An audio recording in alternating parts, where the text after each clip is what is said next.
It was Friday, June 4th, 2010. In Portland, Oregon, and Skyline Elementary was buzzing with excitement. That morning, students and parents streamed into the school's halls for the annual science fair, a beloved tradition that brought families together to celebrate learning. Among the crowd was 7-year-old Kyron Horman, a second grader with bright blue eyes, brown hair, and a wide, curious smile. He wore a black CSI, crime scene investigation t-shirt, fitting for a boy who loved science and solving mysteries. Kyron had arrived at school just after 8 a.m., dropped off by his stepmother, Terry Moulton Horman.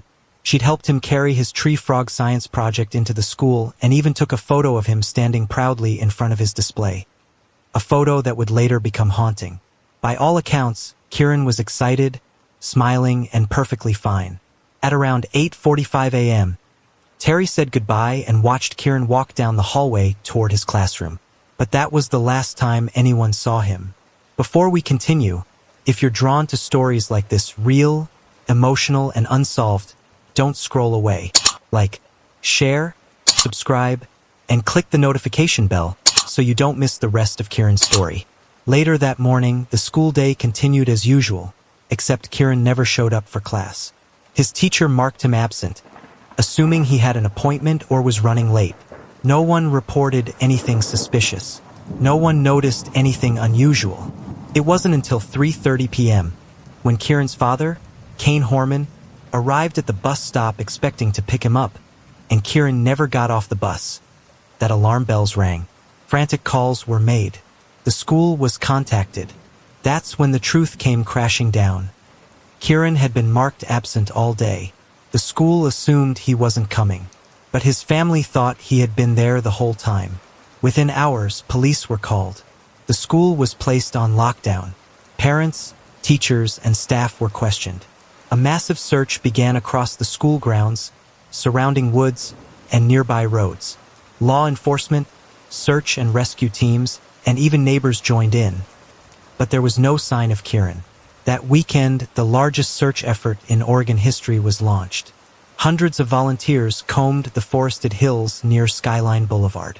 Dive teams searched nearby bodies of water. Search dogs scoured trails. Helicopters hovered above. And yet, nothing. Not a footprint. Not a scrap of clothing. Not a single clue. Just a smiling photo of Kyron in his CSI t-shirt, frozen in time. As days turned into weeks, the case went from a missing child alert to something far darker. Detectives began focusing less on strangers and more on those closest to Kyron. The public pressure intensified. Rumors spread. But the one fact no one could ignore was this. Kyron Horman vanished from inside his own elementary school, and somehow no one saw it happen. Engagement question: how is it possible for a 7-year-old to disappear from inside a public school without anyone noticing? Could it point to someone who knew the layout and Kyron? It was 8:15 a.m. on June 4th, 2010, when Kyron Horman posed for a photo in front of his red and black science fair project titled The Red-Eyed Tree Frog. He was beaming, blue polo shirt, glasses slightly tilted, his backpack strapped over both shoulders. It would become the last known image of him. His stepmother, Terry Moulton Horman, snapped the photo with her phone. She later said she walked him toward his classroom afterward, but instead of watching him go inside, she claimed he told her he wanted to look at more science projects. So she let him wander off, alone in the school hallway. It's a detail that's haunted this case ever since. What happened next remains a mystery. No teacher reported seeing Kyron after 8:45 a.m. His homeroom teacher marked him absent, and none of the hundreds of parents or students at the science fair reported seeing him in the halls or parking lot after that morning window. Meanwhile, Terry said she left the school and ran errands, going to a local Fred Meyer store, then to a gym to work out. She later claimed to have driven her infant daughter, Kiara, around for hours to soothe her teething pain. But when investigators pulled security footage, the timeline grew murky. Terry's phone data and surveillance tapes showed inconsistencies, missing gaps, movements that didn't fully match her claims. Back at Skyline Elementary, Kyron's absence didn't raise immediate concern. It wasn't until 3:30 p.m., when his father Kyron Horman and Terry went to meet his school bus, that panic set in. The bus pulled up. Kids filed out. But Kyron wasn't among them. They asked the driver where Kyron was. The driver looked confused. He wasn't at school today. Kane's stomach dropped. They raced to the school. Teachers were equally confused. Kyron had been marked absent all day. The front office made a call to 911 at 3:46 p.m. By that evening, the Multnomah County Sheriff's Office had arrived, sealed off the school, and launched a massive search effort, beginning what would become one of the largest missing child investigations in Oregon history. But the early hours, those crucial first hours, were already gone. Why would a stepmother let a 7-year-old wander alone in a busy school? Do you think she should have walked him into the classroom herself? Within hours of the 911 call, Skyline Elementary School transformed into a crime scene. Deputies from the Multnomah County Sheriff's Office arrived by the dozens. Classrooms were emptied, hallways swept, custodians, teachers, and staff were questioned. But no one remembered seeing Kyron after the science fair that morning. By nightfall, the school grounds were cordoned off with yellow tape. Search and rescue teams combed the surrounding forest. Helicopters scanned the area. Bloodhounds were brought in, but Kyron's scent trail faded near the rear of the building, just past the parking lot and into the dense woods. Outside, reporters had started to gather. Kyron's photo, blue polo shirt, missing 2 front teeth, began circulating on local news stations. By midnight, over 60 searchers were in the field. Meanwhile, inside the Horman home, questions were mounting. Investigators sat down with Terry and Kyron Horman, trying to reconstruct every detail of Kyron's morning. Terry repeated her story. She dropped Kyron off around 8:45 a.m., ran errands, then spent hours driving her baby daughter around because she was fussy. The timeline felt strange, especially when Terry couldn't account clearly for a 90-minute window in her day. Still, it was early. Police hadn't declared anyone a suspect. At that point, Kyron was a missing child, and everyone was hoping he'd simply wandered off. Over the next 48 hours, the search exploded. More than 300 trained searchers from across the state descended on the surrounding terrain. The area around Skyline Elementary was steep and heavily wooded. Every ravine, culvert, and trail was explored. Volunteers handed out flyers. Family friends created a Facebook group titled Find Kyron Horman. Billboards went up across Portland, but there were no footprints, no backpack, no items of clothing, no sign of struggle, nothing. By day 3, local detectives called in the FBI. And quietly, behind the scenes, suspicions were forming. Not outside the school, but much closer to home. Do you believe it's possible for a child to completely vanish from a school without a single witness? Or was something being missed? Or hidden? By the end of the first week, hope was starting to slip. Authorities had now launched one of the largest missing child investigations in Oregon history, but still no trace of Kyron. No physical evidence. No solid leads. Just an unsettling void. The public was starting to ask, how does a 7-year-old vanish from a school filled with people? Behind the scenes, investigators were zeroing in on Kyron's home life, and one person kept coming up. Terry Horman, Kyron's stepmother. Her story, that she took Kyron to the science fair, watched him walk toward his classroom, and then left, hadn't changed. But gaps in her timeline raised red flags. Especially her cell phone data, which showed she'd been driving on rural back roads near Sauvie Island around the time Kyron disappeared. Why go out there? Terry claimed she was just driving around to calm her baby daughter. But detectives weren't convinced, especially after they learned something else. Terry had been texting with a family friend named Rodolfo Rudy Sanchez. In those texts, she vented about her frustrations with Kyron. She even mentioned hating him. Then came a bombshell. Just weeks after Kyron's disappearance, Kyron Horman moved out and filed for divorce. He also filed a restraining order against Terry, claiming the police had informed him she tried to hire someone to kill him. According to detectives, Terry had allegedly asked the family landscaper, Rudy Sanchez, if he would murder Kyron for money. He told police she'd offered him cash months before Kyron vanished. The case had taken a chilling turn. Now, Terry wasn't just the last person to see Kyron. She was also at the center of an attempted murder-for-hire investigation. Still, no arrests were made, no charges were filed, and most importantly, no sign of Kyron. But for many in the public, a new question formed. Had law enforcement been looking in the wrong places all along? What do you think about Terry's actions? Are the red flags just circumstantial, or do they point to something more sinister? If this story has you hooked, don't just scroll. Hit the like button, subscribe for more gripping true crime investigations, and turn on the notification bell so you never miss a case update.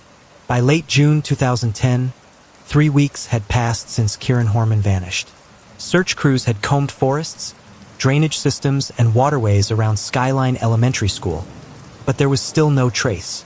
Thousands of hours, hundreds of volunteers, not a single confirmed sighting. Back at home, tensions were reaching a boiling point. Kyron Horman, Kyron's father, had taken full custody of their 18-month-old daughter and refused to let Terry see her. Meanwhile, Desiree Young, Kyron's biological mother, stepped into the spotlight, demanding answers.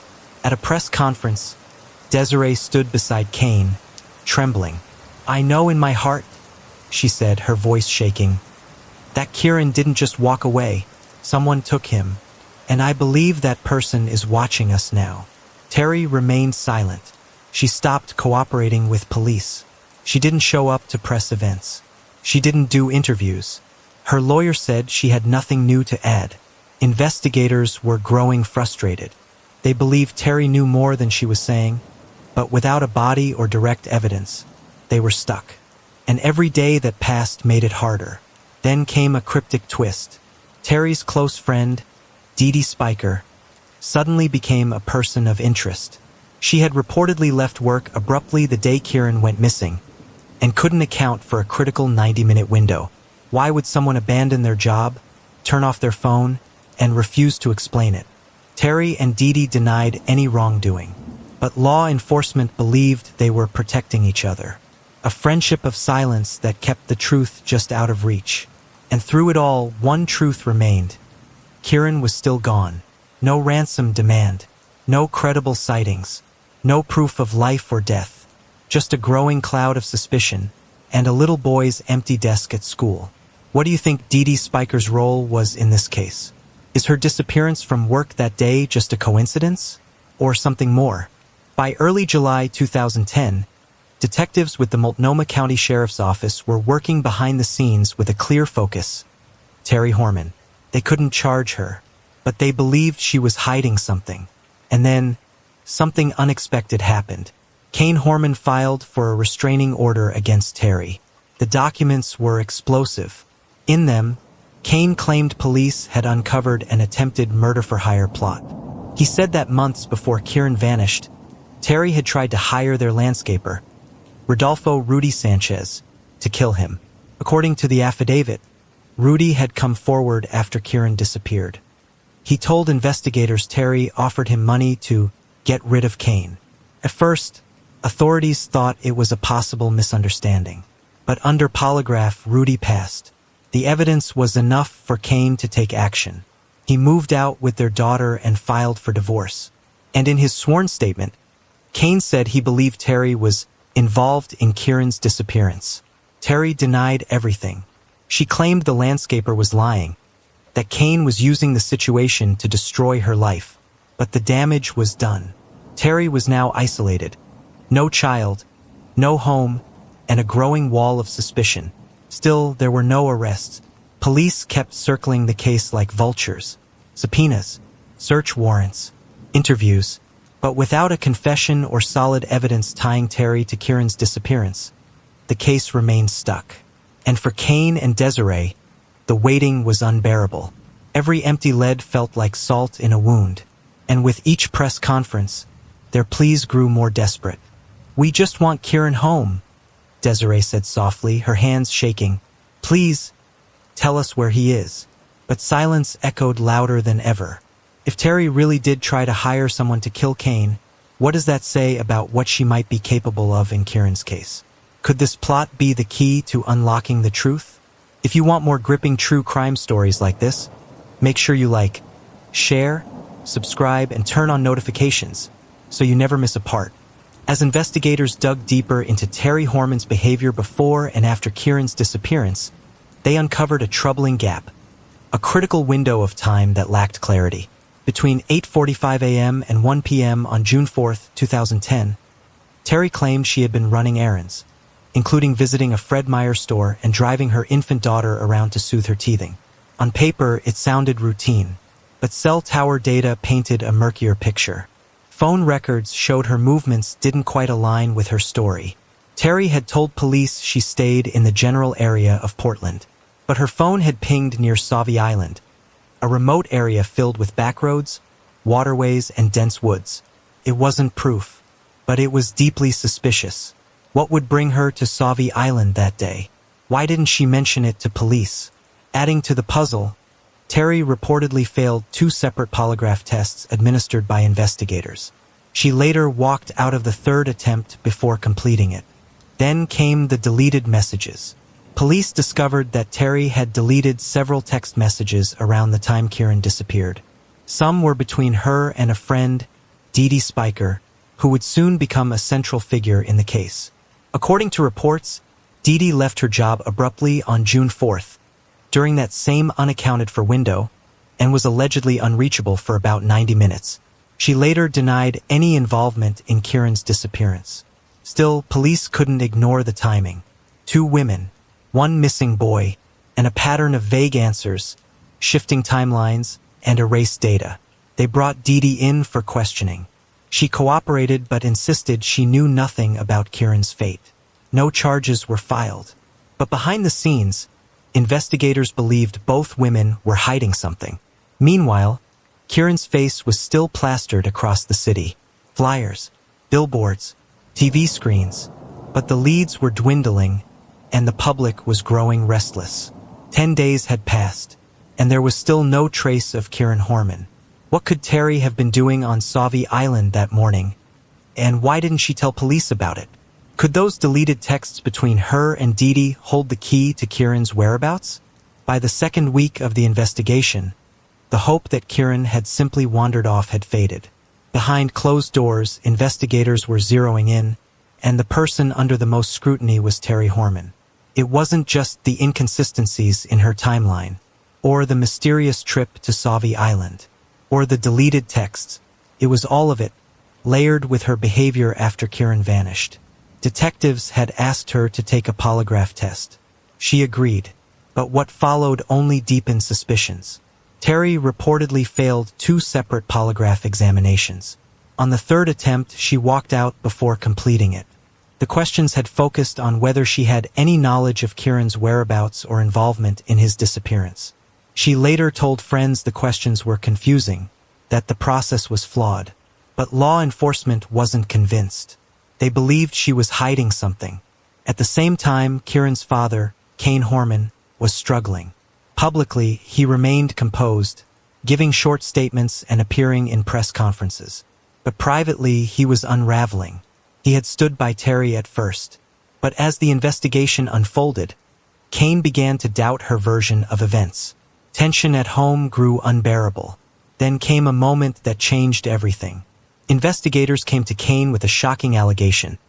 They claimed that Terry had attempted to hire a landscaper, Rodolfo Rudy Sanchez, to murder him. The conversation, they said, had happened months before Kyron disappeared. It was enough for Kyron to act. He immediately left the family home, taking their daughter with him. He filed for divorce and requested a restraining order against Terry, citing not just the alleged murder-for-hire plot, but also his growing belief that Terry knew more about Kyron's disappearance than she was saying. It was a turning point. The public saw Terry in a new light, not just as a stepmom under stress, but potentially as someone at the heart of a tragic mystery. Still, no arrests were made, no charges filed, and Kyron was still missing. The family, once so seemingly stable, was now shattered. A father desperate for answers, a mother figure under suspicion, and a community beginning to fear the worst. Do you believe Terry Horman knew more than she let on? Or was she caught in a web of circumstantial suspicion? What would you have done if you were in Kyron Horman's position? If you're drawn to real-life mysteries like this one, Make sure to like this video, share it with others, subscribe to the channel, and turn on the notification bell. It helps more people hear these stories, and maybe, just maybe, someone will come forward with the truth. By late June 2010, investigators were no longer treating Kyron's disappearance as a simple missing child case. The tone had shifted. FBI agents, Oregon State Police, and Multnomah County detectives were circling in, not on strangers, but on the very people closest to Kyron. At the center of the scrutiny was Terry Moulton Horman, Kyron's stepmother. She had been the last known person to see him alive that morning at Skyline Elementary. Her story hadn't changed. She said she walked with Kyron through the science fair, watched him head toward his classroom around 8:45 a.m., then left the school.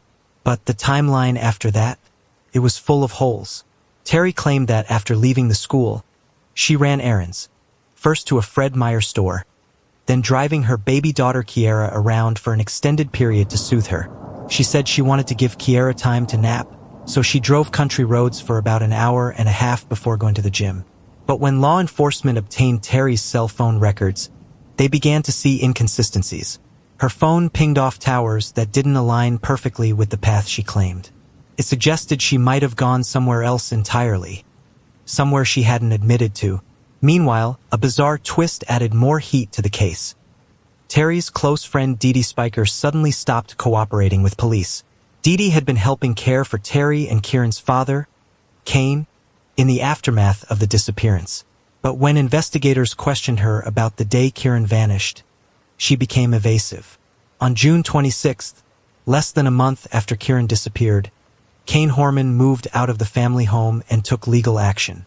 He filed for divorce and requested a restraining order against Terry, claiming that law enforcement had informed him she was involved in a murder-for-hire plot against him. The plot, he said, dated back to several months before Kyron disappeared. According to Kane and the police, Terry had allegedly tried to hire the family's landscaper, Rodolfo Rudy Sanchez, to kill him. Investigators secretly wired Sanchez and had him meet with Terry, hoping to catch incriminating statements. But she didn't take the bait. Still, this shocking accusation changed everything. To the public, Terry went from grieving stepmother to a woman under a storm cloud of suspicion. Kane took full custody of Kiara and cut off contact. Investigators now began referring to Terry's movements on the day Kyron vanished as highly suspicious. Yet they never publicly called her a suspect. Kyron's mother, Desiree Young, was devastated and furious. She began speaking out more forcefully, appearing on national media, saying she believed Terry knew more than she was telling. She described her son as bright, shy, and gentle, a child who wouldn't run off on his own. At a press conference, Desiree's voice shook with emotion. She was the last person to see him, and I believe she knows where my son is. But Terry refused to speak publicly. She never gave another formal interview with law enforcement after the first one, and she didn't attend any of the massive public vigils being held in Kyron's name. The silence was deafening. Do you think law enforcement had enough evidence to arrest Terry Horman back then? Or were they right to keep watching and waiting? As the investigation pushed into its second week, the Horman family's heartbreak was quickly becoming a national concern. Hundreds of volunteers continued to comb through the rugged terrain around Skyline Elementary and Forest Park, braving thick underbrush, steep hills, and the threat of black bears. But still nothing. Behind the scenes, detectives began to quietly shift their focus from the wooded landscape to something even more unsettling: Kyron's home life. Multnomah County investigators zeroed in on Terry Moulton Horman, Kyron's stepmother. While she had tearfully told police that she last saw Kyron near his classroom door at 8:45 a.m., the day he vanished, questions began to pile up about her timeline. According to Terry, after leaving the school, she ran errands and drove her baby daughter around for a nap. But when detectives reviewed her phone pings and cell data, something didn't sit right. Her location history showed she had driven far more miles than her story accounted for. A red flag. Then came the discovery that Terry had exchanged a flurry of texts that day, some to friends, some to a man she was rumored to be involved with. Law enforcement kept this quiet from the public but began quietly tightening the circle. Inside the Horman home, the stress was boiling over. Kyron Horman, Kyron's father, began distancing himself from Terry. According to later court filings, he found Terry's behavior increasingly erratic. By late June, he moved out of the house, taking their young daughter with him. The message was clear. Something had changed.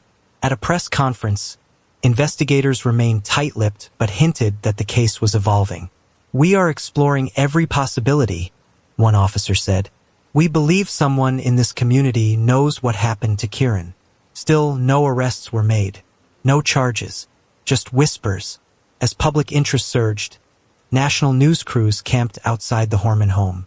Neighbors began speculating, talk radio ran wild with theories, and Kyron's name became etched into every Oregonian's mind. But behind the frenzy was a missing child who had not been seen for 10 agonizing days. Could Kyron have left the school willingly, or was this a carefully planned abduction? By mid-July 2010, over a month since Kyron Horman's disappearance, the case had shifted dramatically behind the scenes. Though public updates were scarce, Multnomah County investigators were actively preparing for a new phase: the formation of a secret grand jury. The move sent a clear message. Law enforcement was no longer just searching. They were building a case.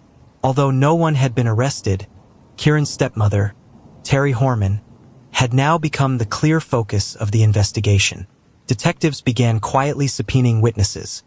Friends, neighbors, teachers, and even the Horman family's landscaper. One by one, they were called before the grand jury in Portland. The landscaper, Rodolfo Rudy Sanchez, dropped a bombshell. He told authorities that just months before Kyron disappeared, Terry had approached him with a chilling request, offering him money to kill her husband, Kyron Horman. According to Sanchez, she had even provided specific details: the best time, location, and method. Though he never acted on it, he said he took screenshots and reported the offer to police. Investigators had been quietly holding on to this for weeks. Now it was part of their larger theory that Terry may have wanted Kyron out of the picture, and that Kyron's disappearance could somehow be connected.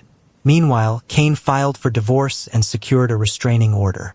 He cited the murder-for-hire allegation and stated that he believed Terry was involved in Kyron's disappearance. Terry was forced to move out of the family home. The public was stunned. The idea that a mother figure could be capable of such darkness sent shockwaves through Oregon and beyond. Yet, despite the accusations and the intense scrutiny, Terry wasn't arrested. The district attorney's office insisted they needed more evidence, more witnesses, more time. Still, pressure on law enforcement grew. Local media outlets began questioning the slow pace of the case. "Where is Kyron?" became a haunting phrase on billboards, flyers, and news crawls. The reward for information ballooned to over $50,000. But through it all, the most critical piece was still missing: Kyron himself. And as the grand jury quietly continued its work behind closed doors, one question echoed across the community. If Terry knew more than she was saying, why hadn't she been charged?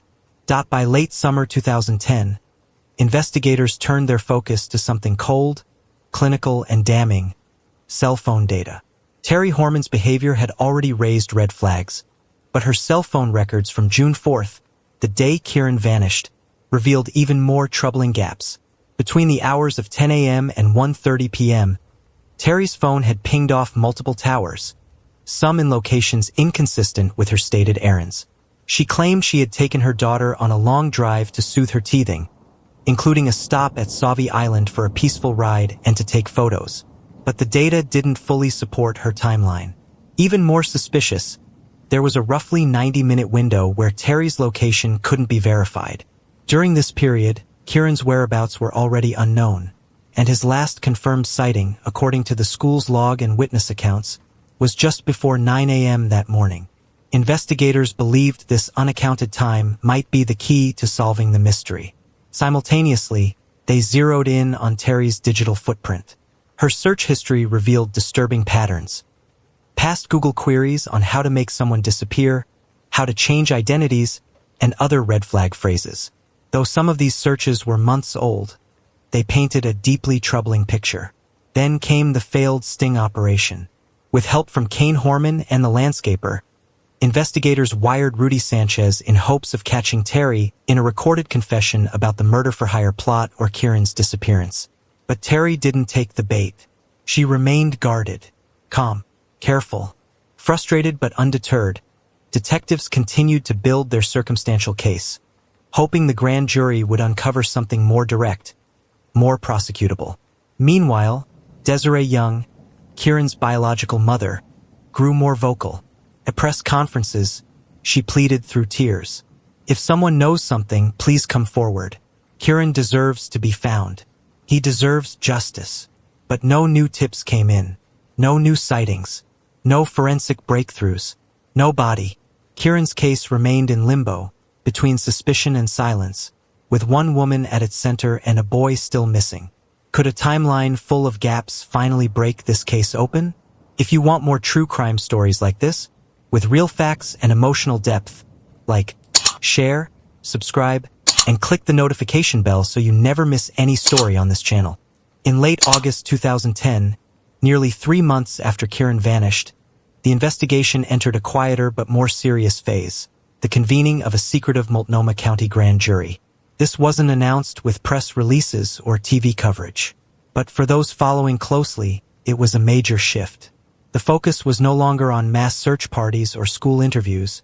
It had moved behind closed doors.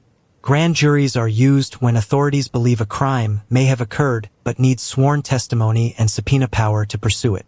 In Kyron's case, many believed the target was Terry Horman. The sheriff's office and prosecutors began summoning a long list of witnesses: teachers, school staff, friends, and even landscapers who had worked at the Horman home.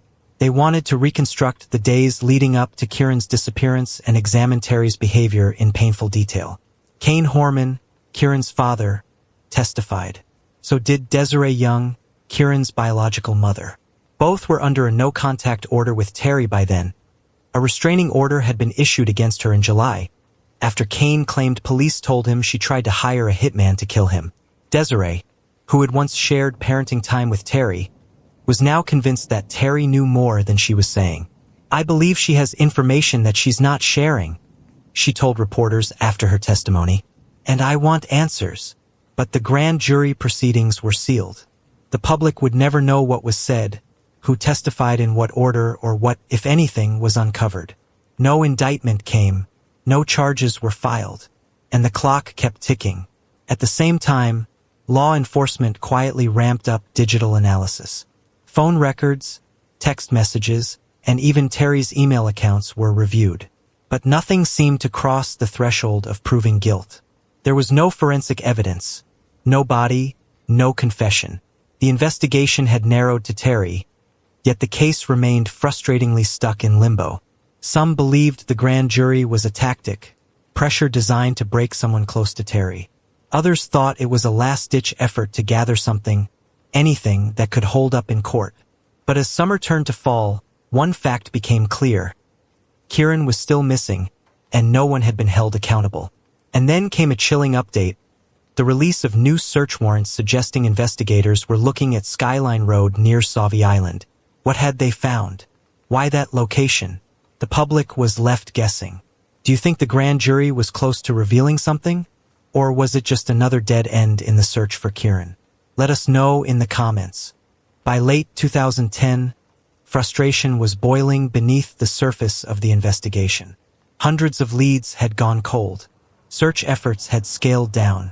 But inside closed courtrooms, a new path was being pursued. One that didn't require a body to keep the case alive. A secret grand jury had been convened. Prosecutors in Multnomah County were quietly assembling a case, or at least gathering pieces of one. Witnesses were being called, testimonies taken. Among them, friends, teachers, and even Terry Horman's former landscaper, Rudy Sanchez. Sanchez claimed that months earlier, Terry had approached him with a chilling proposition. She wanted her husband, Kyron Horman, dead. She had allegedly asked if he could help arrange a hitman, offering money. At the time, Sanchez dismissed her as venting, confused, or joking. But now, with Kyron missing, his story took on a terrifying new weight. Terry's attorney was quick to respond, denying everything, calling it hearsay, nothing more than a smear campaign designed to push public perception. But the court kept its cards close. No one knew what the grand jury might uncover, or if it would lead to an indictment. At the same time, law enforcement turned up the pressure on Terry. She was isolated, abandoned by Kane, separated from her daughter Kiera, living under public scrutiny. Investigators believed that if she had any involvement, she would eventually crack. But she didn't. Months turned into years. Still, no charges were filed. The grand jury remained sealed, its findings hidden. The walls seemed to be closing in, yet nothing broke open. And Kyron's face remained on posters, flyers, and billboards across Oregon. What do you think was being said behind those courtroom doors? And why do you believe no charges ever came from it? The days turned into weeks, and with each passing sunrise, the hope that once blazed in the Horman household dimmed just a little more. But it never went out. In mid-July 2010, less than a month after Kyron's disappearance, Multnomah County deputies shifted focus. With no confirmed sightings, no surveillance footage, and no clear timeline, their theory grew bolder. Someone close to Kyron had to know what happened. The search radius expanded into the dense Pacific Northwest forests west of Portland, where helicopters scouted above and K-9 units searched moss-covered ground below. Terry Horman, once quietly cooperative, had now become a person of intense interest, though never officially named as a suspect. Her attorney advised silence. She didn't attend the press conferences anymore. The public, the media, even some in Kane's extended family began to ask the same question. Why wasn't she speaking out for her missing stepson? Sheriff Dan Staton announced they were receiving more than 1,200 tips. But he also admitted none had led them any closer to Kyron. Frustration brewed within the department and the community. Lawn signs with Kyron's face faded in the sun. Candlelight vigils dwindled. And yet, Desiree Young, Kyron's mother, kept showing up. She stood before microphones, her voice shaking but clear. Someone out there knows where Kyron is, and I will never stop until we bring him home. Volunteers continued combing rugged forest terrain near Sauvie Island and Skyline Boulevard. Even in the rain. Nothing. Not a shoe. Not a scrap of clothing. Nothing to prove Kyron had ever left the school alive, or that he hadn't. The case felt stuck. Publicly, the sheriff's office remained committed. Privately, they were running low on leads. We've checked every sex offender in the region. Every neighbor, every friend, every relative. One detective later admitted, it all keeps circling back to that school and that house. And still, no arrests, no body, no answers. Why do you think a child could vanish from school in daylight with no witnesses, no evidence, and no closure? By late July 2010, investigators had followed hundreds of leads and poured over thousands of tips. But Kyron Horman was still missing. The community that had once rallied with hope was now tightening with frustration. Public trust in the investigation began to waver, and whispers turned into shouts. What was being hidden? Then came a sharp turn. Multnomah County Sheriff Dan Staton made a bold and unexpected announcement that Kyron's disappearance was now being treated as a criminal investigation. Not a search and rescue, not a runaway, a crime. Reporters were stunned, and so was the public. What had changed? Behind the scenes, the sheriff's office had quietly brought in the FBI's Behavioral Analysis Unit, a move usually reserved for complex, high-risk cases. The profile they built wasn't released to the public, but the implications were clear. Law enforcement believed that someone close to Kyron, someone in his world, had harmed him, and done it deliberately. That same month, news broke that investigators had subpoenaed Terry Horman's phone records, emails, and text messages. They were dissecting every minute of her timeline, including the exact route she claimed she took after dropping Kyron off at school. But the biggest development was still ahead. On August 1st, news leaked that Terry's close friend, Dee Dee Spiker, had also become a focus. Dee Dee had reportedly left work abruptly the morning Kyron vanished, and had refused to answer key questions from law enforcement. Some wondered if she was protecting Terry, or hiding something of her own. At a press conference, Kyron's parents held hands, visibly exhausted.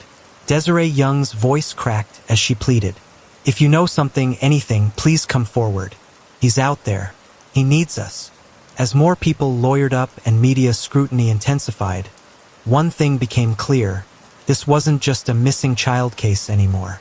It was a battle for truth, and it was getting darker. Do you think the shift from a search mission to a criminal investigation should have come sooner? Why or why not? If this story has gripped you, don't forget to like, share, subscribe, and click the notification bell so you never miss an update on Kyron's case or others like it. The days after Kyron's disappearance were filled with rising tension, not just in the community, but within the walls of the family home. Terry Horman, Kyron's stepmother, became the unspoken center of the investigation. She had been the last known person to see Kyron that morning at Skyline Elementary, and her account hadn't changed. She said she watched him walk toward his first class and then left the school at 8:45 a.m., but investigators kept circling back to her. Terry reportedly took 2 polygraph tests in the early weeks of the case. Sources close to the family claimed she either failed or had inconclusive results. The exact details were never publicly confirmed, but the ripple effect inside the family was immediate. Kyron Horman, Kyron's father, became visibly more distant from Terry. Friends noticed the shift. In late June 2010, he moved out of the house with their 18-month-old daughter and filed for divorce. But that wasn't all. Kyron also filed for a restraining order against Terry, alleging she was involved in criminal behavior related to Kyron's disappearance. In the filing, he claimed investigators told him Terry had tried to hire a landscaper to kill him, months before Kyron vanished. The alleged murder-for-hire plot, according to court records, involved a man named Rodolfo Rudy Sanchez. He told authorities that Terry had approached him in January 2010, offering money to kill her husband. No charges were filed, but the damage was irreversible. Now, the media began to swarm around Terry. News headlines cast suspicion. Public opinion began to fracture. Was she a grieving stepmother under stress, or hiding something? She maintained her innocence. She said the landscaper was lying, that the police were twisting things, that she had nothing to do with Kyron's disappearance. But as the walls closed in, Terry stopped talking. She no longer cooperated with investigators, and the silence only fueled more speculation. Kyron, desperate for answers, went public. He gave interviews, pleaded for help, and joined Desiree Young, Kyron's mother, in urging Terry to speak. But she never did. And Kyron, still missing. No clues, no trace. Do you believe Terry Horman knows more than she's admitted? Or was she wrongly targeted from the start? Share your thoughts below. By late August 2010, nearly 3 months had passed since Kyron Horman vanished from Skyline Elementary. The initial flood of media attention had cooled, but inside the Multnomah County Sheriff's Office, the pressure had not. Investigators were quietly zeroing in on Terry Horman. Her phone records showed a flurry of calls on June 4th, the day Kyron disappeared, including to Kane's coworker, a man named Michael Cook.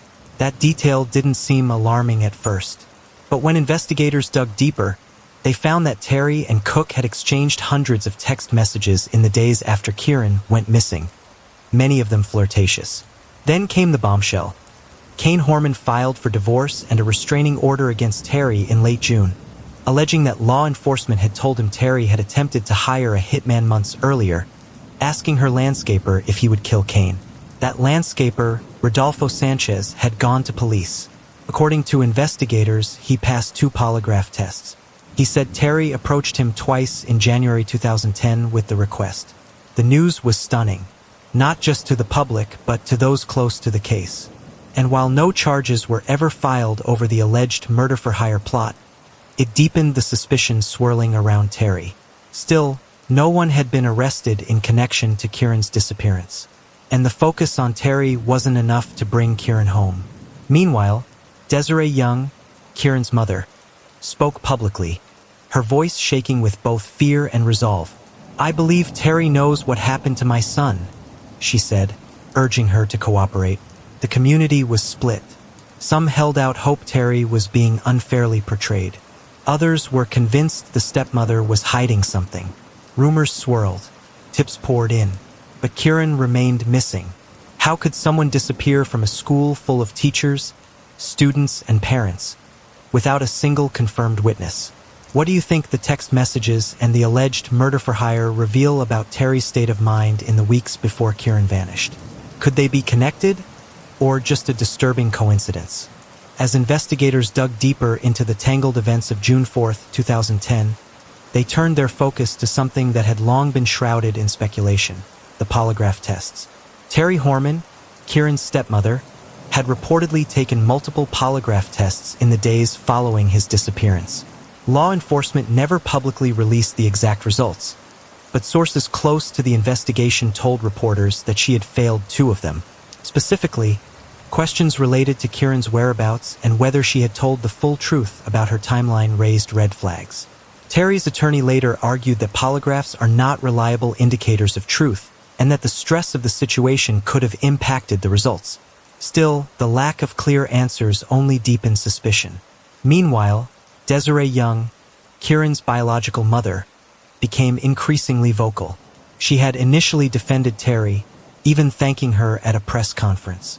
But as weeks turned into months, her tone shifted. Desiree believed that Terry was hiding something. "I think she knows what happened," she told the media, her voice cracking with emotion. "And I think she's not telling us." By this time, law enforcement had turned up the pressure.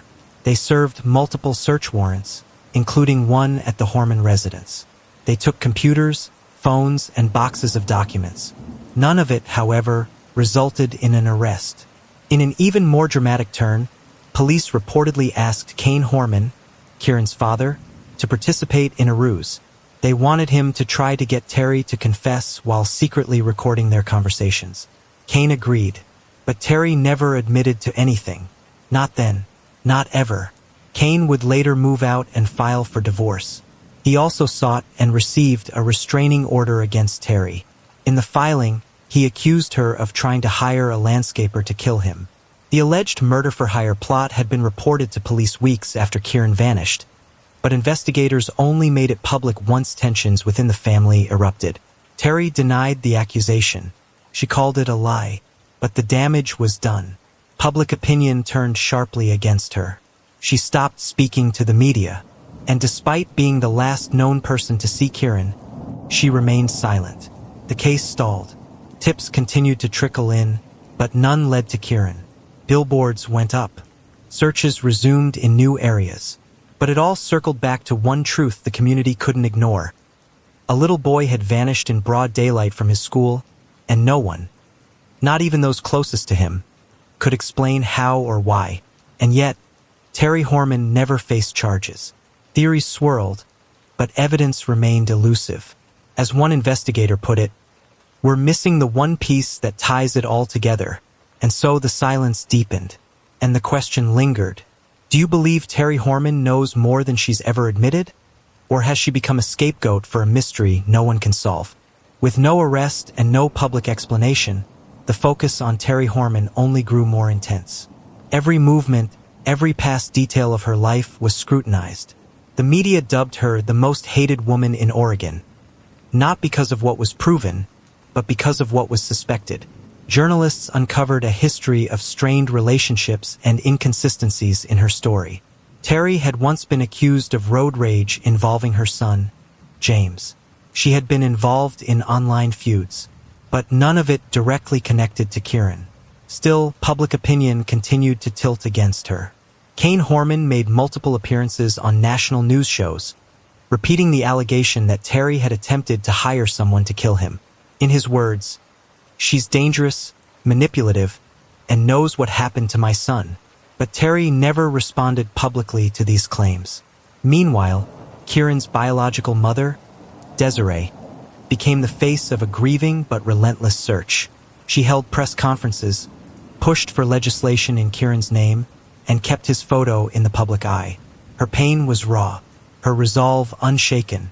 "My son didn't just vanish," she said. "Somebody made that happen, and they need to be held accountable." Investigators quietly continued their work, following up on more than 4,000 tips, re-interviewing staff and students at Skyline Elementary, and consulting with behavioral analysts and missing child experts. But nothing broke the case open.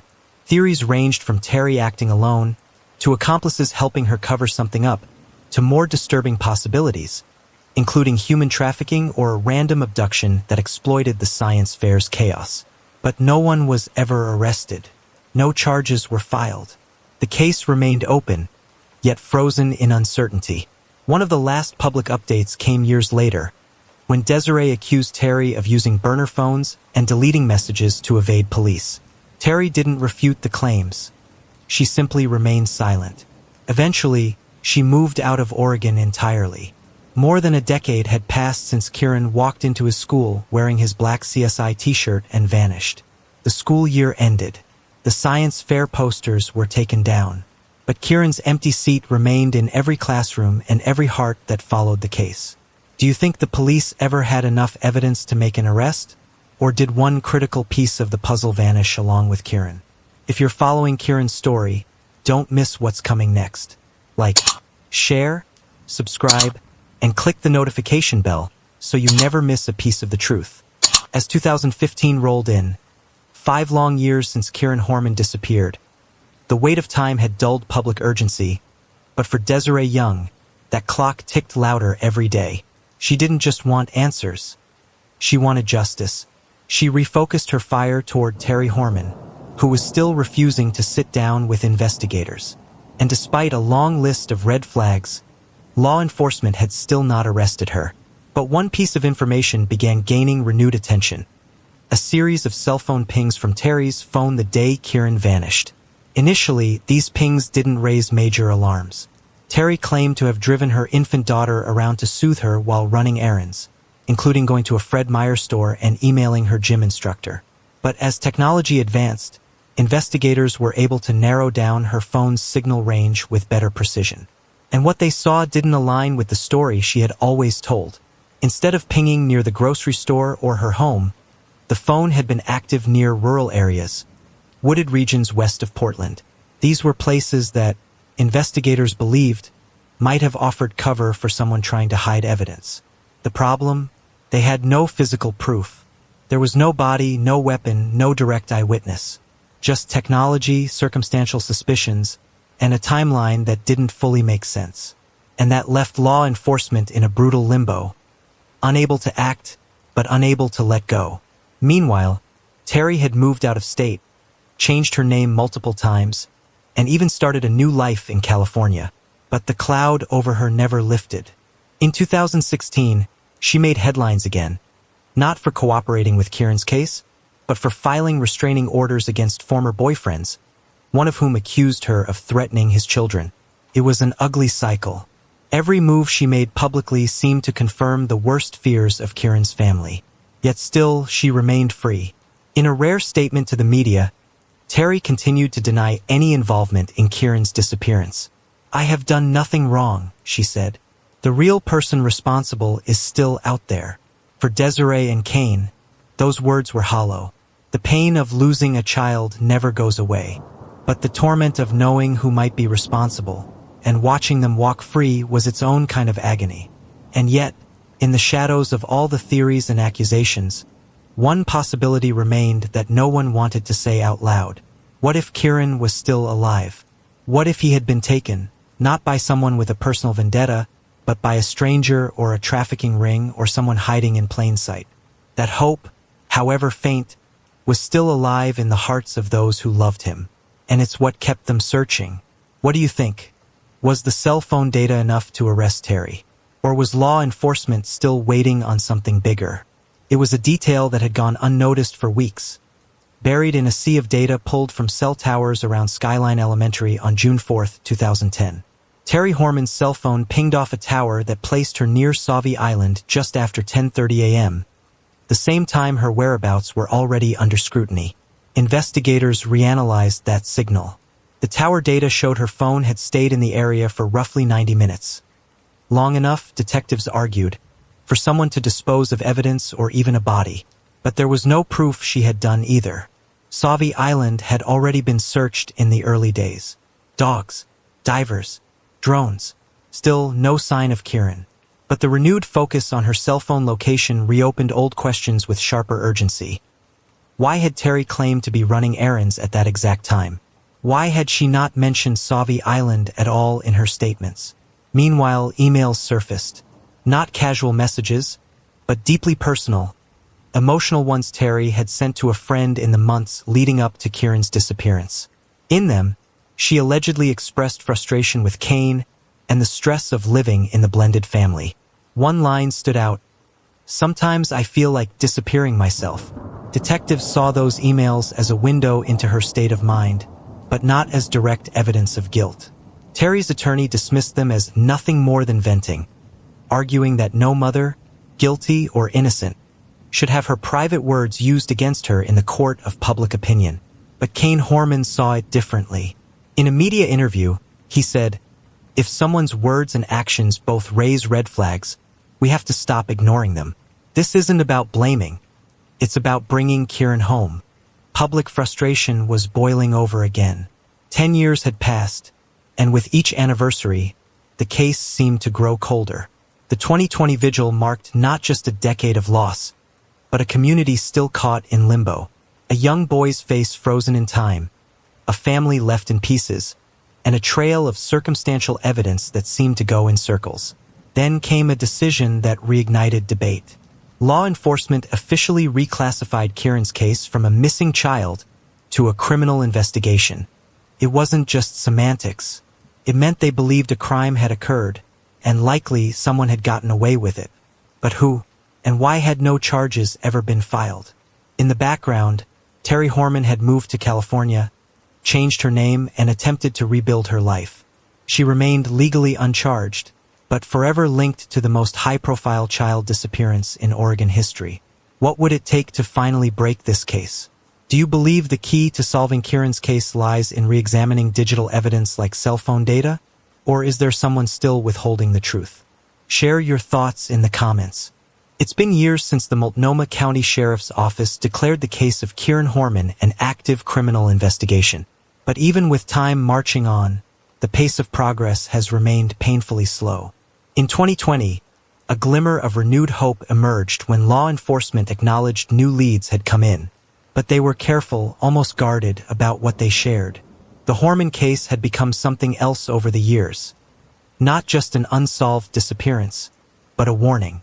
A mystery so deep, it haunted the very halls of Skyline Elementary, where his empty desk sat for weeks after he vanished. Detectives continued to re-interview witnesses, including staff and students from the school. They looked again at surveillance footage, phone records, and emails. They combed through timelines, scrutinized alibis, and worked with the FBI's Behavioral Analysis Unit to profile anyone who might have been involved. But still no arrest, no resolution, just mounting tension and a community's frustration.